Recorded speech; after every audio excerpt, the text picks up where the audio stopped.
오늘도 기도하며 한날을 주님을 의지하며 시작하는 우리 사랑하는 성도님들의 삶 속에 하나님께서 복을 주시기를 주님의 이름으로 축복합니다. 오늘 말씀의 제목은 3절 마지막 또 12절에 있는 말씀 이어서 기억하고 기억할 것이라 라고 하는 제목으로 말씀을 나누면서 은혜를 같이 하려고 합니다. 살아가면서 잊지 말아야 할 일들이 있습니다. 살아가면서 꼭 놓치지 말아야 할 것들이 있습니다. 이 신명기를 보면 하나님 말씀하시죠. 무슨 말씀이냐? 우리의 신앙, 우리의 믿음을 삶으로 증명해 내라고 하는 말씀들입니다. 어제 15장에는 손을 펴라, 가난한 자에게 손을 펴고 하나님의 뜻을 행하고 또 어려운 사람들 나누면서 살아라. 삶으로 증명하는 거예요. 우리의 신앙은 자기 혼자 만족하면서 사는 신앙이 아니라 하나님을 사랑하고 이웃을 사랑하면서 우리의 믿음은, 우리의 신앙은 삶으로 증명이 되어야 합니다. 오늘 이 16장에 있는 말씀도 두 가지입니다. 우리가 삶으로 증명해야 될 것이 두 가지가 있는데, 하나는 절기를 지켜서 하나님 앞에 감사하면서 하나님을 기억하는 삶을 살라라고 하는 이야기고, 두 번째 단락에 나오는 18절 이하의 말씀에 보면 공의로운 재판을 통해서 사람들을 억울하게 하지 말라라고 하는 이야기죠. 오늘 지켜야 할 절기가 이름 붙여져서 16절에 아주 구체적으로 나와 있습니다.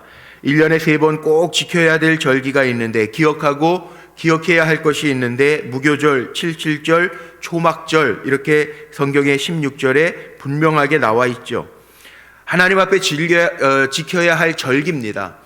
하나님 앞에 꼭 감사하면서 지켜야 할 절기인데, 이 유교절이라고도, 유월절이라고도 하고 무교절이라고, 무교병을 먹으니까 무교절이라고도 하는 절기인데, 쉽게 얘기하면 하나님께서 구원하신 날 기억하는 거예요.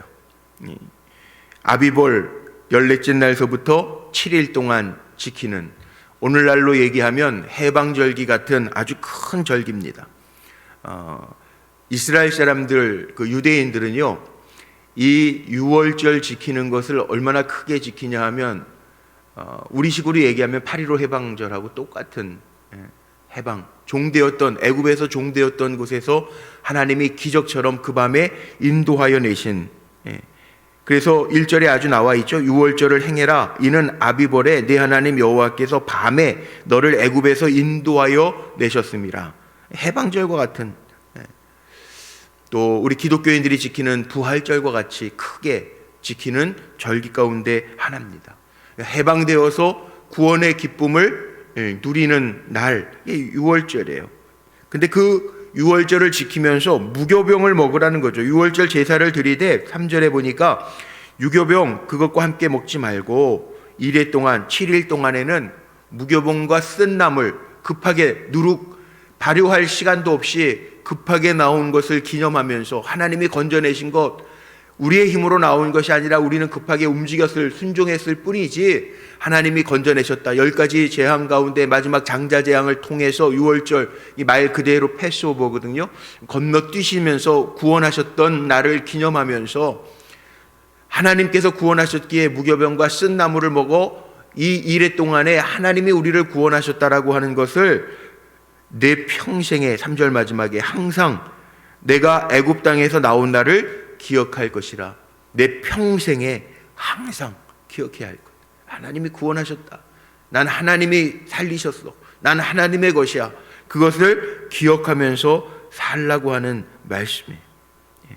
그리고 그날은, 이 1년 동안 지키는 날은 늘 하나님 앞에 감사한 마음으로 유월절 제물을 드리고, 내 하나님 여호와께서 택하신 곳에서 그 고기를 구워 먹고 아침에 내 장막으로 돌아갈 것이니라. 너는 엿새 동안은 무교병을 먹고 7째 날에는 내 하나님 여호와 앞에 성회로 모이고 일하지 말지니라.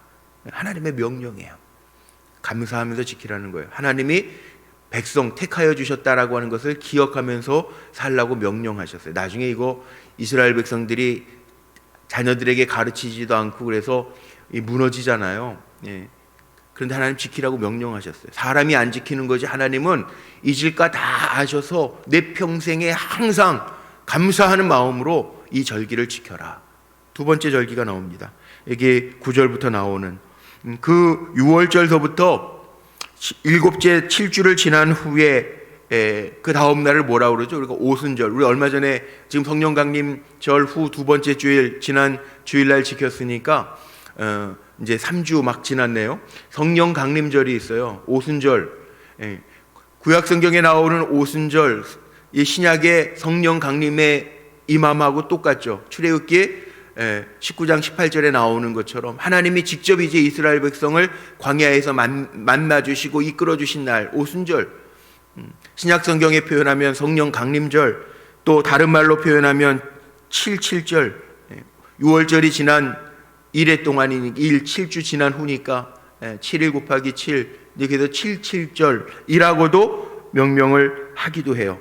그리고 또 초실절이라고도 명명을 합니다. 왜냐하면 첫 열매를 거두어서 하나님 앞에 감사한 마음으로 드리는 날이기 때문에 그렇죠. 그래서 10절에 보니까 이렇게 나와 있어요. 내 하나님 여호와 앞에 7.7절을 지키되 6월절로부터 50일이 지난 7째 주가 지난 다음 오순절 7.7절을 지키되 내 하나님 여호와께서 내게 복을 주신 대로 내 힘을 헤아려 자원하는 예물을 드리고 감사한 마음을 보이라는 거예요. 하나님 앞에 감사한 마음을 보이되 내게 주신 대로 내 힘을 헤아려서 제사를 번제를 드릴 때에도요, 하나님 앞에 빈손을 보이지 말고 힘이 되는 대로 송아지를 드리기도 하고, 그것도 안 되고 양도 없어요. 그러면 산에 가서 산비둘기라도 잡아서 하나님 앞에 드리라는 거예요. 그 무슨 의미가 있느냐 하면 감사의 마음을 잊지 말라는 거예요. 손을 펴서 감사의 마음을 표현하라는 거예요. 내 힘을 헤아려 자원하는 예물을 드리고 마음에 있는 마음, 감사의 마음을 담아서 하나님 앞에 드리되, 함께라고 하는 단어가 나오죠. 함께 여호와 앞에서 즐거워할지니라. 객과 고아와 과부와, 어제 말씀 15장에 나오는 거죠. 손을 펴서 어려운 사람 헤아려서 손을 펴서. 그래서 그런 기도도 뭐 아주 제가 매일 하는 건 아니지만 그런 기도도 참 많이 해요. 하나님을 사랑하는 거룩한 거부들 나오게 하셔서 참 감사하죠. 그런 거룩한 거부들이 있어요. 손 펴는 거는 마음이 없으면 있다고 펴는 것도 아니잖아요. 어제 우리 말씀 들은 것처럼 있다고 펴는 것도 아니죠. 마음이 있어야 돼. 자원하는 마음으로. 거룩한 거부들. 우리 불꽃교회도요, 참 감사하죠. 이삭헌금, 요즘에 코로나 기간 때문에 이삭헌금해서 어려운 사람들, 또 어려운 선교사님들 꼭 구제 활동에만 쓰는 헌금이 있어요. 그건 꼭 구제 활동으로만 쓰려고 따로 재정을 그렇게 해놓는 곳이 있어요. 매달 100만 원씩 하시는 분이 있어요. 우리 불꽃교회. 예수님 접대하는 마음으로 한 끼 대접하는 마음으로 합시다 그랬는데 매달 100만 원. 크죠? 거룩한 거부들도 필요해요. 왜냐하면 믿음이라고 하는 건 삶으로 증명하는 거니까. 돈 있다고 하는 건 아니잖아요. 그렇게 하나님 앞에 하라는 거예요. 하나님 앞에 드릴 때에도 내 힘을 다해서 자원하는 마음으로 하라는 거예요. 17절에도 나와 있어요. 초막절. 초막절은 뭡니까? 추수장마절, 추수감사절, 장막절 뭐 같은 말인데, 초막절 지킬 때에도 17절에 보니까 하나님 앞에 주신 복을 따라서 그 힘대로 드릴지니라. 손을 펴가지고 하나님 앞에 드리는, 빈손으로 나오지 말고 16절 마지막에는 그렇게도 나와 있어요. 하나님을 뵙고 감사하되 빈손으로 여호와를 배웁지 말고, 그렇게 하지 말고 힘을 다해서 기쁨으로 하나님 앞에 드릴 수 있도록, 한 해를 마무리하게 하신 추수감사절 그거 아닙니까? 수장, 보관하는 절기예요. 보관할 수 있게 하나님 거두어드리게 하신 거, 그게 얼마나 감사해요. 사실 그때그때 먹는데, 그래서 만나 매일 그때그때 하나님이 내리시는 그 은혜가 있는데, 수장, 이제 가나안 땅에 농사를 지으면서 그 농부가 농한기가 있고 농번기가 있잖아요. 그러니까 농사 안 질 때가 있어요. 시골에서 제가 목회하다 보니까 농사꾼들이 농사 안 질 때에도 물론 저장을 해놓고, 시골 분들은 이게 농사 안 질 때는 농사 질 때는 너무 바쁘, 새벽 4시면 경운기 돌려가지고 나가서 밭에서 일하니까, 그 새벽에 막 3시 반에 새벽 예배 드리고, 우리 시골 교회들은 농한기도 있어요. 겨울에는 농사를 안 지어요. 1월, 2월. 그러면은 이게 집에 앉아가지고 그 시골 분들은 뭐죠? 이거 고스톱 같은 거 치고 그러는 분들도 있어요. 그런데 우린 그렇게 살지 말라는 거예요. 하나님 앞에 드리고 감사한 마음으로 하나님 거둬들이게 하셨네. 가나안 땅에 거주하면서 농사지면서 하나님이 이렇게 수확하게 하셨네. 감사한 마음으로 하나님 앞에 그 초막절, 수장절, 추수감사절 지키되 여호와 앞에 나와 빈손으로 보이지 말고 하나님 앞에 감사한 마음으로 그 힘대로 드릴지어다. 이렇게 나와 있어요. 이게 태도를 우리가 봐야 되는데요. 이렇게 하나님이 세 가지 절기 16절에 나와 있는 것처럼 무교절, 칠칠절, 초막절 이 세 가지 하나님이 꼭 지키라고 한 매년 지키라고 한 세 절기가 있는데 이 세 절기는 하나님이 베풀어 주신 은혜와 구원에 감사한 마음으로 드리고 또 이 세 절기의 특징은 뭐냐 하면 하나님 앞에 즐거워하는 마음으로 지키고 빈손으로 나와서 하나님 앞에 서지 말고 우리의 마음을 표현하면서 드려라. 하나님 그렇게 명하시는 거예요. 구체적이시죠? 하나님의 명령은 정말 구체적이에요. 대충이 아니에요. 아주 구체적으로 언제서부터 언제까지 지켜라. 날짜까지 7.7절, 초막절 다 그렇게 구체적으로 거둬들인 후에 내 힘이 되는 대로 드려라. 하나님은 구체적인데 우리가 대충 사는 게 문제잖아요. 이게 신앙은요 우리의 삶으로 증명해 보여야 돼요. 대충 살지 말고 세상 사람들하고 비슷해 보이게 살지 말고 비슷한 건 같은 게 아닙니다. 비슷한 거하고 같은 거하고는 전혀 다릅니다. 비슷한 건 아닌 겁니다. 똑같이 하나님의 자녀답게 살라고 말씀하십니다. 두 번째는 공의의 재판. 이 공의라고 하는 단어는 미슈파트, 제가 이거 계속 얘기하죠. 미슈파트라고 하는 히브리어를 쓰는데 미슈파트라고 하는 게 뭐냐면 이게 신뢰라고 하는 말이고요. 제일 쉬운 말로 바꾸면 공의, 구약에 나오는 의라고 하는 단어는요 믿음이라는 말하고 똑같이 쓰는 단어예요. 믿음, 미슈타트. 이게 공의는 곧 믿음이에요. 믿음. 이게 구약 성경에 의라고 나오는 공의라고 하는 단어는 다 믿음으로 바꾸어도 전혀 틀리지 않다는 거예요. 살면서 우리가 행할 수 있는 공의가 무엇인지를 분명히 여기에 나와 있어요. 이게 뭐냐? 자, 19절 한번 보죠. 19절. 너는 그래서 구원받은 우리들, 이스라엘 백성들, 영적 이스라엘, 오늘날 우리 신앙인들에게 주시는 말씀이에요. 자, 19절. 너는 재판을 굽게 하지 말며 사람을 외모로 보지 말며 또 뇌물을 받지 말라. 뇌물은 지혜자의 눈을 어둡게 하고 의인의 말을 굽게 하느니라. 너는 마땅히 공의만을 따르라. 자, 여기 보면 아주 중요한 게 있죠. 뭐냐 하면 우리들, 구원받은 우리들, 너는 이스라엘 사람들, 너는 오늘날 영적 이스라엘 우리들, 믿음의 사람들, 너는 뭘 하지 말라. 이 네 가지가 나옵니다. 오늘 말씀에 첫 번째, 재판을 굽게 하지 마라. 이게 뭐예요? 선을 악이라 이야기하고 악을 선이라 하지 말라는 거예요. 진리편에 서라는 거예요. 너무나도 중요한 얘기 아닙니까? 우리가 믿음으로 살아가면서 적어도 우리가 실수하지 말아야 될 것도 있어요. 굽게 하면 안 돼요. 우리는 진리편에 서서 하나님이 아시잖아요. 하나님이 선과 악을 뭔지 모르시겠어요? 다 아세요. 그런데 우리가 우리 마음대로 임의대로 이게 악한 건데 저 사람 나하고 좀 친해. 그러니까 재판하면서도 그 사람의 편의를 봐주면서 선을 악이라고 이야기하고 악을 선이라고 이야기하는 거 하나님 안 기뻐하요. 그건 가증한 거라는 거. 가증한 것. 하나님 싫어하시는 것 중에 가증한 것. 최후의 심판자는 하나님 다 아시는데 우리가 하나님 앞에 섰을 때 너는 왜 그렇게 살아니? 넌 악을 내가 가르쳐주고 악을 선으로 이기라고 그랬는데 너는 이게 뭐냐? 또 악까지도 선하다고 이야기하고 적당주의로 살았냐? 그렇게 가면 안 된다는 거예요. 하나님 두려워하고 때로는 좀 억울할 때도 있겠지만 이거를 악한 걸 악이라고 얘기해서 내가 손해보는 것도 있겠지만 그러나 공의를 행해라. 하나님의 마음을 헤아려서 다른 사람에게 억울하게 하지 말고 진리편에 서서 행해라. 이것이 너희가 살면서 행할 수 있는 공의다. 하나님의 마음이다. 그렇게 보여주시는. 두 번째, 외모로 보지 마라 사람을. 인간관계 하면서 빈부, 귀천에 따라서, 학식, 유무에 따라서, 권세에 따라서, 그것 따라서 사람 판단하고 의존하지 말라는 거죠. 사람과의 관계할 때, 사람 그럴 때 있죠. 예.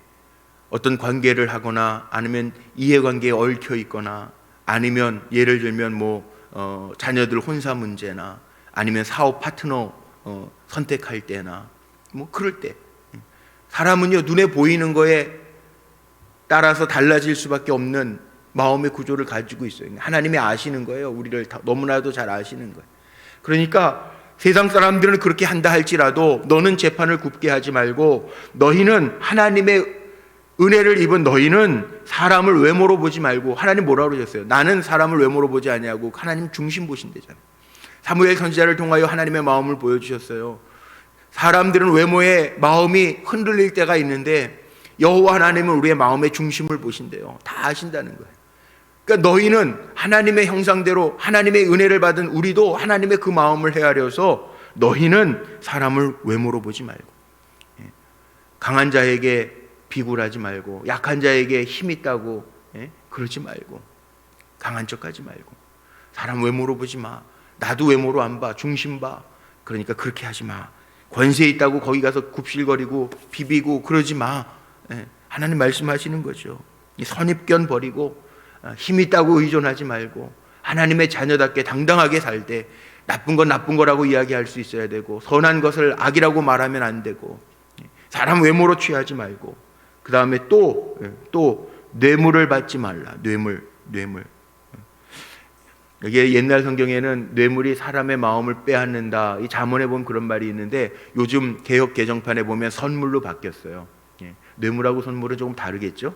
뇌물은 뭔가 이해관계 속에서 뭔가 얻어내려고 할 때 뇌물을 쓴다, 그렇게 표현하는데, 요즘 성경에는 단어를 정확하게 표현하려고 선물로 바뀌었더라고요. 선물과 뇌물은 다를 수도 있겠죠. 그런데 뇌물을 받으면 이게 꼭 반대급부가 생겨지죠. 우리나라 정치판 보면은 다 알 수 있어요. 이게 뇌물이라고 하는 게 또 쉽지는 않겠지만, 요즘에 어제 뉴스인가요? 또 여당에서는 12명 부동산 투기와 관련된 분들 이렇게 나가라 그리고 그랬다고 그러는데, 요즘 벼락거지 별의별 단어들이 막 나오더라고요. 벼락거지 이상한 말들이 나오는데, 이 뇌물이라고 하는 거, 이거 돈, 뇌물, 돈, 물질이잖아요. 물질. 이 물질이라고 하는 게 참 사람의 마음을 흔들어 놓죠. 거부하기 쉽지도 않죠, 이게. 그러나 이것 때문에 마음이 흔들릴 거라면 받지 말라는 거예요. 이것 때문에, 이게 선물이 아니라, 선물과 뇌물도 이게 참 경계선이 애매하긴 하지만, 뭔가 문제가 생길 만한 거, 이거 쉽지 않지만, 거부하기 쉽지 않지만 받지 말래요. 또 뇌물을 받지 말라. 왜? 뇌물은 지혜자의 눈을 어둡게 하고 의인의 말을 굽게 하느니라. 야, 성경 보면서요, 정확해요. 하나님 너무나도 잘 아시는 거예요. 이 뇌물은 눈을 어둡게 하고 의인의 말을 굽게, 하나님이 공의를 행하라 그랬는데 그거 다 굽게 할 수밖에 없는, 그게 힘이 있는 거다. 예수님도 두 주인을 섬길 수 없나니, 그리고 물질과 하나님 겸하여 섬길 수 없다 그럽니다. 왜 그럴까요? 그만큼 이 물질에 갖고 있는 힘이 있기 때문에 그래요. 사람의 마음도 흔들어 놓을 뿐만 아니라 이게 의도 굽어지게 할 수 있는 게 뇌물이기 때문에 뇌물 받지 말라. 그리고 마지막 22절에 보세요. 자기를 위하여 주상을 세우지 마라. 나를 위해서 다른 것들 만들어 놓지 말라. 왜? 우리는 지금 이 절기를 지켜라라고 하는 게 무슨 의미가 있습니까? 하나님이 모든 것의 주인이라는 의미잖아요. 너희 생명을 내가 주었다. 6월절 무교절 지켜라. 77절 오순절 하나님이 만나주시고 친히 너희들을 이끌어가고 있다. 하나님 주인이시라는 거예요. 인도자가 하나님이시라는 거예요. 그리고 초막절, 수장절 지켜라. 모든 것을 주셔서 너희가 농사짓지 아니하는 기간 동안에도 먹을 수 있게 수장 창고에 거두어 드린 후에 하나님 앞에 감사해서 먹을 것 지날 수 있다는, 미래도 하나님이 책임져 주신다라고 하는 거, 그거 기억하면서 하나님 앞에 그 절기를 지키라는 거예요. 그러니까 무슨 의미가 있어요? 내 인생의 전부를 하나님이 주인이시고 하나님이 인도해 주신다. 내 미래까지도 책임져 주셔. 종살았던 과거에서 건져내셔서 내 미래까지도 책임져 주시는 하나님이다 라고 하는 의미를 가지고 있으니까, 나를 위해서 다른 것, 여기 뭐 아세라상이라고 어떤 나무로든지 상을 세우지 말며 자기를 위하여 주상을 세우지 마라. 나를 위해서 뭔가 만들어 놓고 하지 마라. 나를 위해서, 자기를 위해서. 네. 우리가 그렇게 살라는 거예요. 여기에 삶으로 하나님이 나와 함께 하신다라고 하는 것을 증명하고, 이 믿으라는, 공의라고 하는 게 믿음이에요. 하나님이 다 인도해 주신다라고 하는 거 믿으면 너를 위해서 살지 않아도 하나님이 책임져 주실 것이고, 너만을 위해서 산다면 하나님이 끊으실 거다. 그러면 하나님이 책임져 주시는 삶이 좋겠습니까? 내 힘으로 사는 게 좋겠습니까? 물론 노력하지 말라는 얘기는 아니에요. 최선을 다해서 거두어 들인 후에 하나님 앞에 감사한 마음으로 수장절 지키는 거. 농사 짓지 말라고 그러신 게 아니라 농사 열심히 지어서 거두어 들인 후에 그 거두어 들인 양이 얼마든지 간에 내 힘 되는 대로 하나님이 인도해 주셔서 거두어 드렸어, 감사해. 그렇게 지키라는 거예요. 우리는 최선을 다해서 믿음을 지키면서 하나님의 자녀답게 세상을 살아내되, 내 인생은 하나님이 책임져 주신다라고 하는 마음 가지고 하나님 앞에 무엇을 먹든지 마시든지 입든지 하나님의 영광을 위해서 해라. 자기를 위해서 주상 세우지 마라. 그건 하나님 미워하시는 거야. 왜? 자기를 위해서 따로 뒷주머니를 차면 그 신앙적으로는요, 사람이 그런 게 있어요. 예. 살아가면서 왜 매일매일 내려주시는 만나의 은혜인가? 만나의 은혜는요, 매일매일 아침이 되면 하늘을 쳐다보는 하나님 주실 은혜. 그런데 만나의 은혜가 아니라면, 사람이 그렇잖아요. 뭐 어디 주머니가 풍부해요? 그러면 하나님의 주실 은혜를 쳐다보는 게 아니라 내 주머니를 헤아려 봐요. 이거면 몇 년 버틸 수 있지? 이게 인간이에요. 그러니까 하나님이 자기를 위하여 계산하지 말고, 자기를 위하여 살아가지 말고, 이 절기를 지키면서 너는 평생에 하나님 여호와 하나님만을 바라보면서 감사하면서 살아라. 기억해라. 하나님이 인도하시고, 하나님이 주인이야. 하나님의 공의의 진리이고 심판의 주인이고 하나님이 우리에게 복 주시는 분이야. 그러니까 다른 생각하지 말고 주님만 의지하면서 살아. 이것을 담은 말씀이 오늘 신명기 16장의 말씀. 오늘 한 날도 우리가 삽니다. 새벽에 왜 나와서 이렇게 기도하냐 하면, 나의 주인이 하나님이고 내 생명의 주인이 하나님이시기 때문에 나를 위해서 살겠습니다. 그리고 결단하고 나가는 게 아니고요. 오늘도 하나님, 우리 살게 하셨으니까 나를 통해서 하나님 영광 드러내겠습니다. 내 삶을 통해서 내 믿음을 증명하겠습니다. 그리고 나가는 거예요. 오늘도 그렇게 나아갈 때 우리 사랑하는 성도님들의 삶 속에 하나님의 역사하시는 은혜가 넘치는, 하나님 주신 은혜가 넘치는 6월 9일 오늘 한 날 그렇게 살아낼 수 있는 저와 여러분 모두가 되시기를 주님의 이름으로 축복합니다. 기도하시겠습니다.